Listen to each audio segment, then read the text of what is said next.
अच्छा एक बात बता, हाँ यहाँ सब लोग ये कौन सी घूंघट वाली औरत के बारे में बात कर रहे हैं?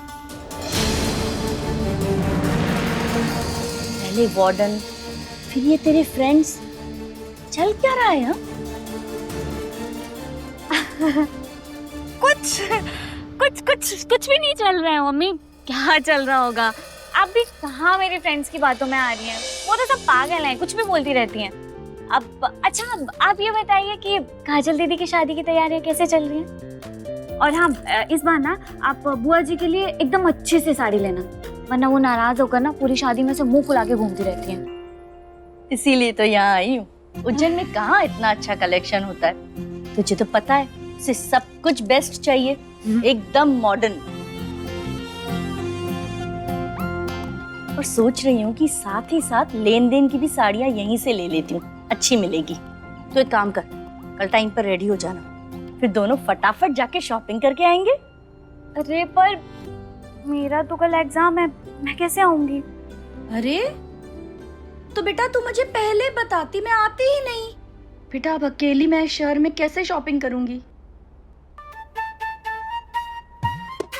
पूजा आपको शॉपिंग करा लेगी। क्यों पूजा? जी लो सॉरी, तो बहुत अच्छी बात है बेटा। तूने एक काम करते हैं, सामान की लिस्ट लिखते हैं। हाँ तू लिखना शुरू कर। हाँ तो बेटा लिख, मैं बताती हूँ।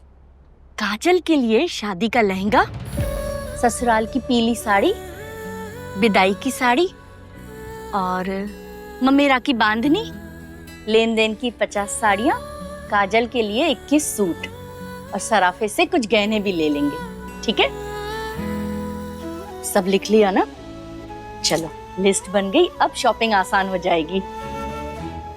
आपकी लिस्ट में मेरा नाम नहीं है, मेरे लिए शॉपिंग करना मत भूलना। तू खुद को कभी मुझे भूलने देती है जो तुझे मैं भूल जाऊंगी? हाँ तेरे लिए भी सब ले आऊंगी, ठीक है? किरण, पूजा, खाना खाने नहीं चलना क्या? आओ ना। अरे आंटी आप भी आ जाइए ना। हाँ अब अरे मम्मी आप बैठिए ना। आप कहाँ बार बार ऊपर नीचे सीढ़ियाँ चढ़ती रहेंगी, थक जाएंगी ना। वो मैं और पूजा, हम दोनों आपके लिए खाना यहीं लेकर आएंगे, आप बैठिए। अरे लेकिन अरे आप रुकिए ना। चल पूजा। हाँ माँ।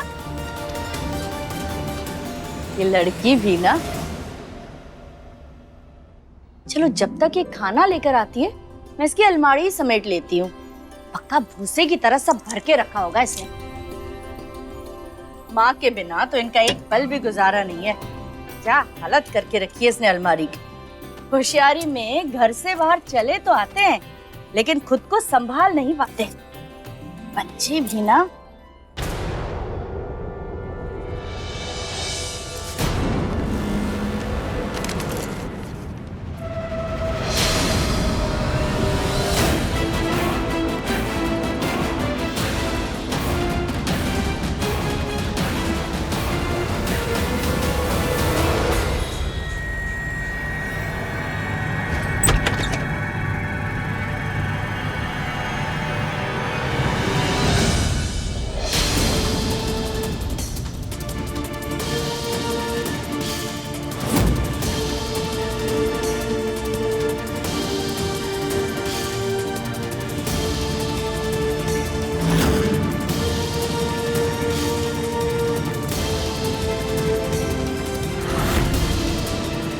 देखिए, गर्दन हिलाने से कुछ नहीं होगा, आपको लिखित में देना होगा।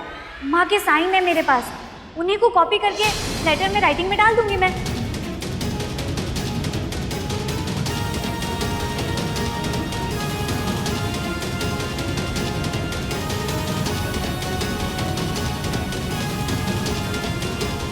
क्या है ये?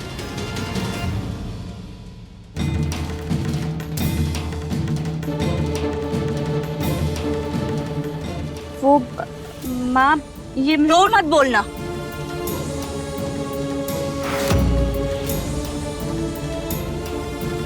पूजा, मुझे तुमसे झूठ की उम्मीद नहीं है। सच सच बता, क्या है ये?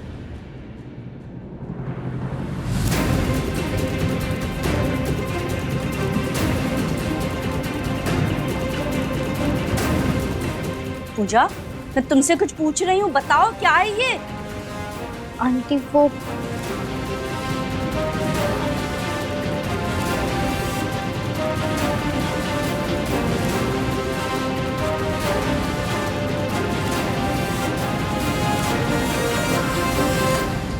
किरण की कोई गलती नहीं है आंटी।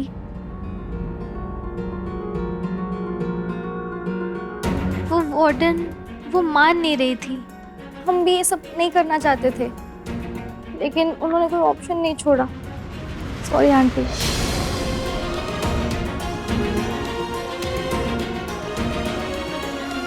चलो मेरे साथ।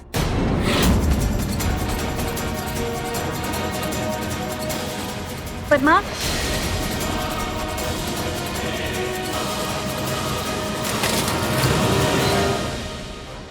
ओह, तो मेरा शक सही था। आपकी लड़की ने अपनी करतूतें छुपाने के लिए एक नकली माँ को मेरे सामने लेकर आ गई। बेशर्मी की हद होती है किरण। तुम दोनों माफी मांगो वार्डन मैम से। Sorry ma'am. इन्होंने तो माफी मांग ली, अब आप मेरी लड़की से माफी मांगिए।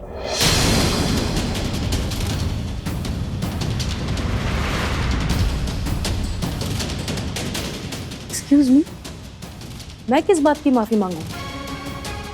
जो सच की नींव पर खड़ा हो उसका सर कभी नहीं झुकता, लेकिन गलत करने वाले को ही सिर झुकाने का बोझ उठाना पड़ता है। एग्जैक्टली। मैंने ऐसी क्या गलती की कि मैं अपना सर झुकाऊं? किसी के सच पर यकीन ना करना, बिना किसी गलती के उसे सजा देना सही है क्या आपकी नजरों में वार्डन मैम? मैं कुछ समझी नहीं। अगर कोई लड़का किसी लड़की को छेड़े और चिट्ठियां देकर उसे परेशान करे, तो इसमें लड़की कैसे गलत हो सकती है मैम?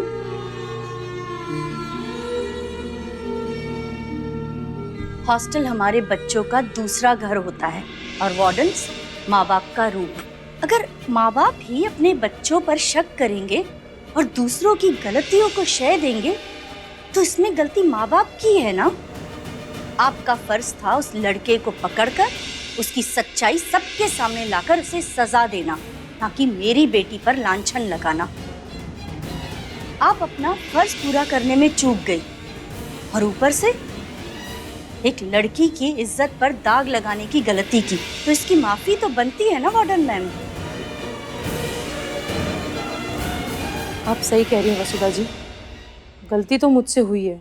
मुझे बाहर वालों की जगह अपनी लड़कियों पे विश्वास करना चाहिए था।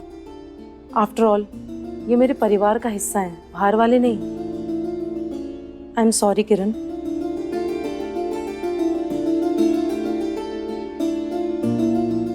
किरण बेटा, इन सब में तुम्हारी कोई गलती नहीं थी, लेकिन वार्डन के सामने नकली माँ को लाना गलत था। तो दोबारा ऐसा नहीं होगा। आंटी की सोच कितनी अलग और ऊंची है। ये मेरा सौभाग्य है कि किरण के परिवार से जुड़ने का मौका मिला मुझे। चलो।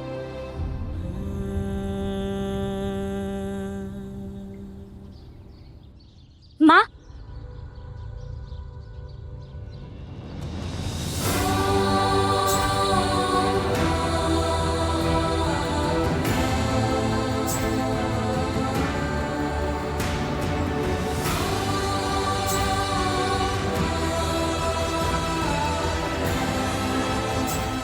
ये माँ बेटी का रिश्ता भी कितना अनोखा होता है।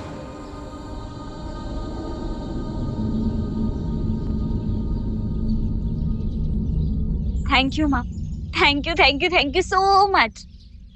पता है, मैं तो बहुत डर गई थी। मुझे लगा था कि आपको पता चल जाएगा, फिर तो मेरी खैर नहीं। बेटा, माँ वो दीवार होती है जो बच्चों की हर गलती को रोकती है, पर सच पर वही माँ ढाल बनकर खड़ी हो जाती है। तेरा डर मैं समझ सकती हूँ, लेकिन बेटा हमारा रिश्ता इतना भी कमजोर नहीं है कि सच के भार को सह ना पाए। तूने डर में जो गलत कदम उठाया ना, तूने सोचा भी नहीं होगा कि जब ये सच्चाई गलत तरीके से सामने आएगी तो इसका नतीजा कितना गलत होगा। और तुम्हें इतना समझदार समझती थी, हाँ? फिर इसकी बातों में आकर इतनी बड़ी बेवकूफी कैसे कर दी तुमने? अपने बारे में एक बार भी नहीं सोचा? आंटी, दोस्ती में मैं कहाँ होता है, यहाँ तो हर बात हमसे शुरू होती है ना।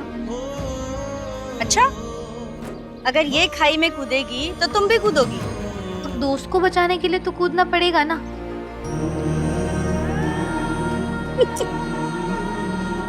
कमाल है तुम दोनों की दोस्ती, हाँ? भगवान करे ऐसे ही बनी रहे, किसी की नजर ना लगे।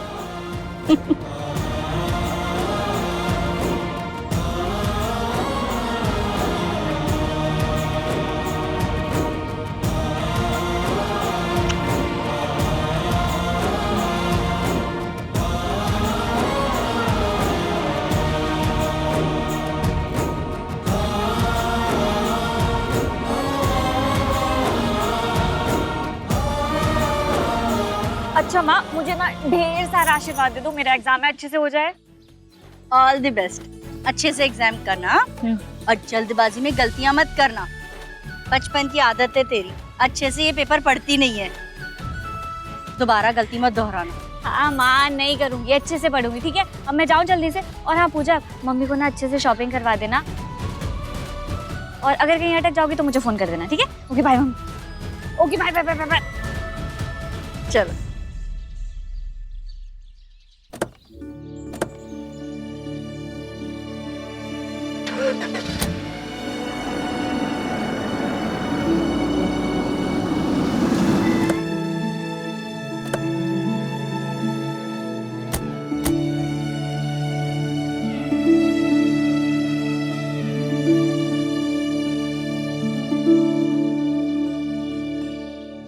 कितनी प्यारी साड़ी है ना ये।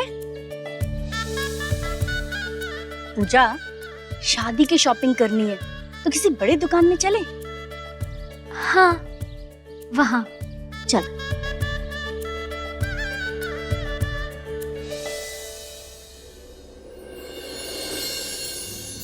आंटी, ये इस बाजार की सबसे मशहूर दुकान है। आपको ना यहाँ के गहने बहुत अच्छे लगेंगे। अच्छा, आइए ना। हाँ। नमस्ते बहन जी। नमस्ते। बताइए क्या सेवा करूं? जड़ाऊ कंगन दिखा दीजिए। जी, ये अच्छी बात। ये लीजिए।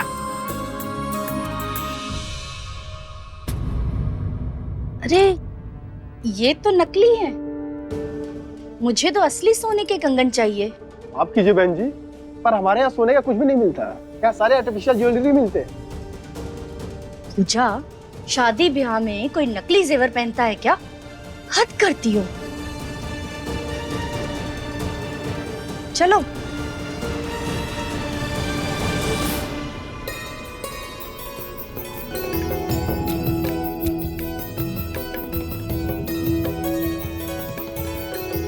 थोड़ी भारी साड़ियां दिखाइए ना भैया, शादी ब्याह के लिए चाहिए। ये क्या हल्के हल्के रंग दिखा रहे हैं आप?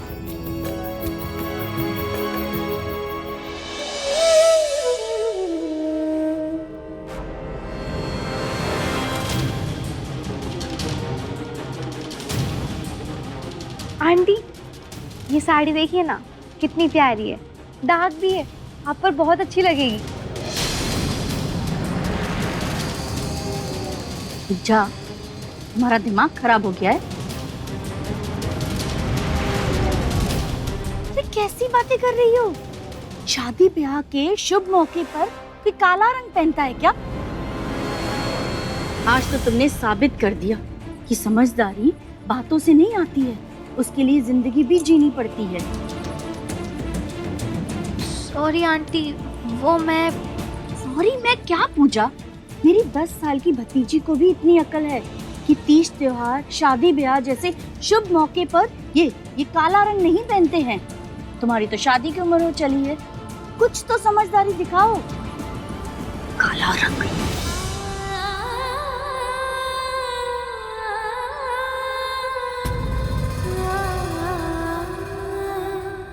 तुम आजकल की लड़कियां चार अक्षर क्या पढ़ लिए? रीति रिवाज, संस्कार, सब बेमानी चीजें लगती है तुम्हें। तुम्हारे लिए बस जमाने के साथ चलना और चांद पे पहुंचना, यही जिंदगी है। पूजा, तुम्हें आइडिया भी है? जिन दुकानों पर तुम मुझे ले गई और जो चीजें तुम मुझे दिखा रही थी, उसे देखकर तो ऐसे लग रहा था जैसे तुमने आज तक की कोई शादी अटेंड नहीं की है। तुम्हें पता ही नहीं शादी, परिवार, रिश्ते आखिर होते क्या हैं। अरे मैं तो तुम्हें इतना समझदार समझती थी, पर आज तो पहली बार ऐसे लगा तुम्हारी सारी समझदारी वाली बातें भी ना किताबी है। तुम तो ऐसे व्यवहार कर रही थी जैसे कि मैं अनाथ हूँ।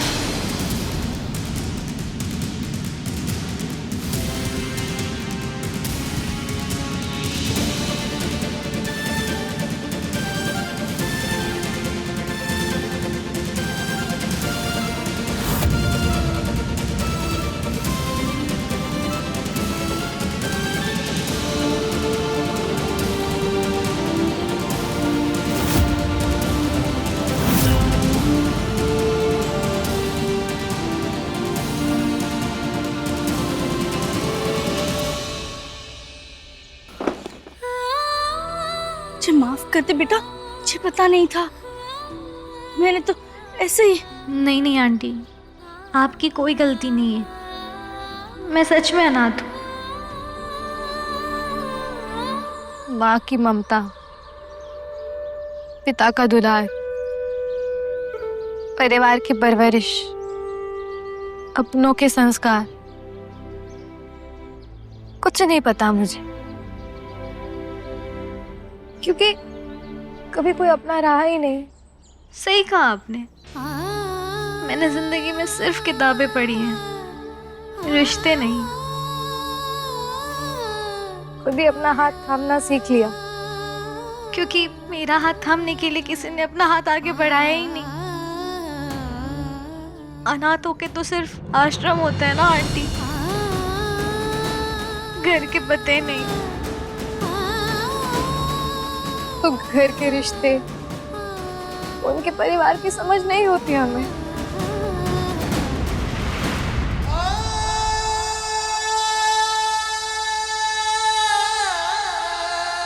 बस चुप कर, अब एक आंसू भी नहीं। हाँ,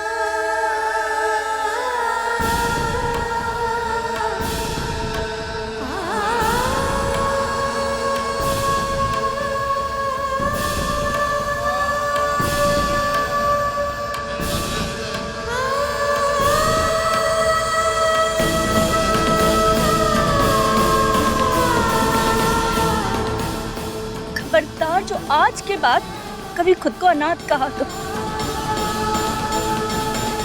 और आज के बाद तू एक आंसू नहीं बहाएगी, बिल्कुल नहीं रोएगी।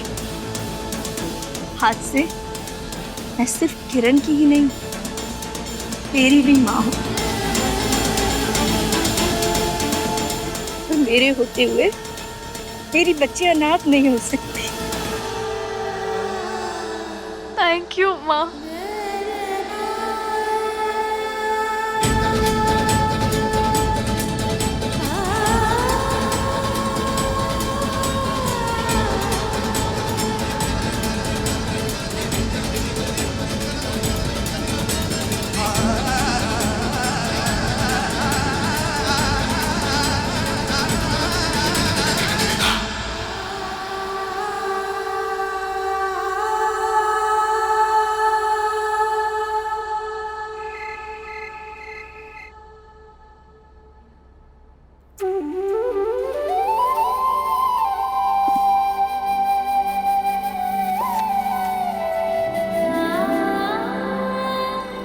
खबरदार जो आज के बाद कभी खुद को अनाथ कहा तो, आज से मैं सिर्फ किरण की ही नहीं, तेरी भी माँ हूँ। और मेरे होते हुए मेरी बच्ची अनाथ नहीं हो सकती। आज पहली बार किसी को माँ कहने का एहसास हुआ। आज पहली बार माँ का आंचल, उनकी ममता नसीब हुई। ऐसा लग रहा है जैसे दिल का एक कोना भर सा गया, जैसी मेरी अकेली जिंदगी में एक रोशनी सी आ गई। जैसे अब सिर्फ मैं खुद के साथ नहीं, मेरे साथ भी कोई है, जैसे इस भीड़ में अब मेरा कोई अपना है। थैंक यू देवी माँ, अपने एक रूप को मेरा आशीर्वाद बनाने के लिए। अब बस इतनी कृपा रखिएगा कि मैं इस नए और अनमोल रिश्ते को हमेशा संजो के रख पाऊँ।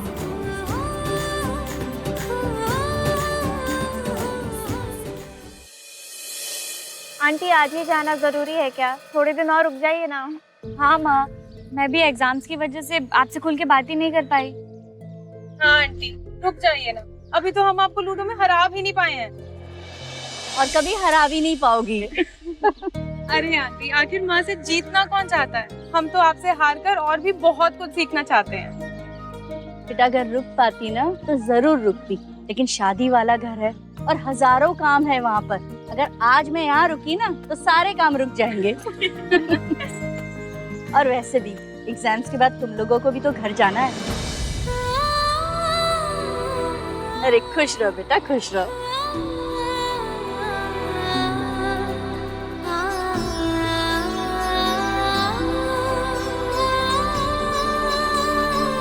अच्छा, शादी में तुम सबको आना है, आकर खूब सारा रंग जमाना है, सिवाय पूजा के।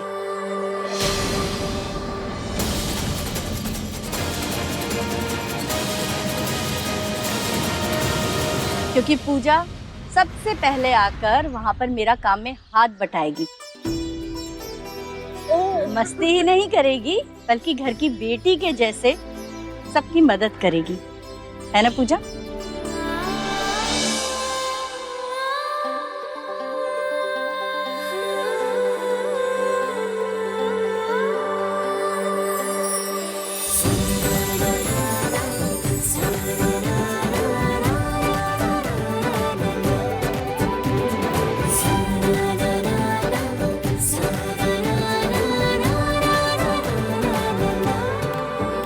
अरे मम्मी बस, आपका इमोशनल ड्रामा तो खत्म नहीं होने वाला। चलो ट्रेन छूट जाएगी।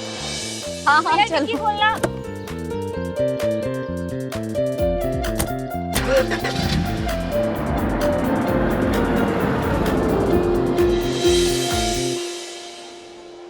और ये भी, मैं आपके लिए चिप्स और पानी की बोतल लेके आती हूँ, ठीक है? हाँ।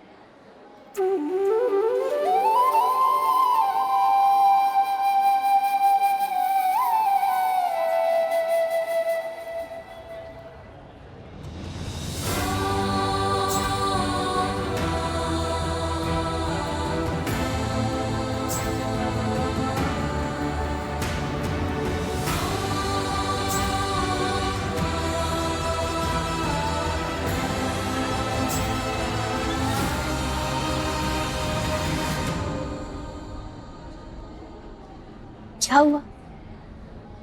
तेरी आंखें क्यों नम है? आपकी बहुत याद आएगी माँ। एग्जाम्स के बाद तो तू घर आ रही है ना? हाँ, पर कितने दिन के लिए? एक दिन तो वहाँ से भी जाना होगा ना। पर मैं कहाँ जाऊँगी, क्या करूँगी, कुछ नहीं पता। मेरा तो घर भी नहीं है। मेरा घर ही अब तेरा घर है। मैं तुझे खुद से दूर नहीं जाने दूंगी। तुझे मैं अपनी बहू बनाना चाहती हूँ।